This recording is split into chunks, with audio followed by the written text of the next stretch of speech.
શું અમદાવાદમાં પીવાનું પાણી હવે સુરક્ષિત નથી? શું ખરેખર કેટલાક વિસ્તારોમાં પાણીના સેમ્પલ ફેલ થયા છે? અને સૌથી મહત્વનો સવાલ, શું આખા અમદાવાદના લોકોને હવે ડરવાની જરૂર છે? આજે આપણે માત્ર વાયરલ પોસ્ટ નહીં, પરંતુ સત્તાવાર માહિતીના આધારે આખી હકીકત જાણીશું. તો વાત એમ છે કે અમદાવાદમાં એક સમાચાર ઝડપથી વાયરલ થઈ રહ્યા છે. ઘણા લોકો કહી રહ્યા છે કે અમદાવાદનું પાણી હવે પીવા લાયક રહ્યું નથી.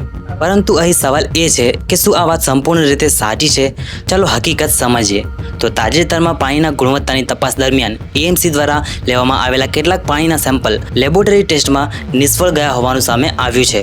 પૂર્વ ઝોનમાં લગભગ 20 સેમ્પલ અને દક્ષિણ પશ્ચિમ ઝોનમાં 18 સેમ્પલ ગુણવત્તાના ધોરણ પર ખરા ઉતર્યા નથી. તેનો અર્થ એ થયો કે આ સેમ્પલના પાણીની ગુણવત્તા સંતોષકારક ન હતી અને વધુ તપાસની જરૂર છે. પરંતુ અહીં એક ખૂબ જ મહત્વની વાત છે. આનો અર્થ એ બિલકુલ નથી કે આખા અમદાવાદનું પાણી પીવા લાયક નથી.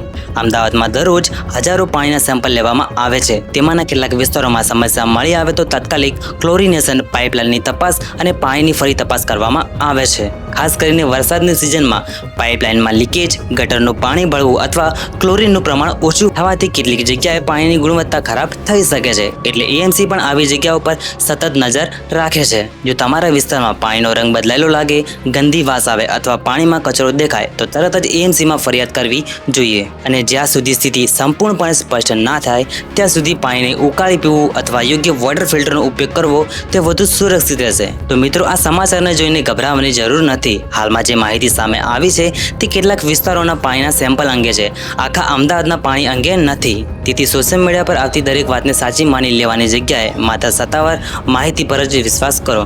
જો તમારા વિસ્તારમાં એએમસી તરફથી કોઈ સૂચના આપવામાં આવે તો તેનું પાલન કરો અને સાવચેતી તરીકે થોડા દિવસો પાણી ઉકાળીને પીવો. જો તમને આ વિડીયો ઉપયોગી લાગ્યો હોય તો જરૂર શેર કરજો, જેનાથી લોકો સુધી સાચી માહિતી પહોંચે અને કોઈ પણ પ્રકારની બિનજરૂરી ડર ન ફેલાય.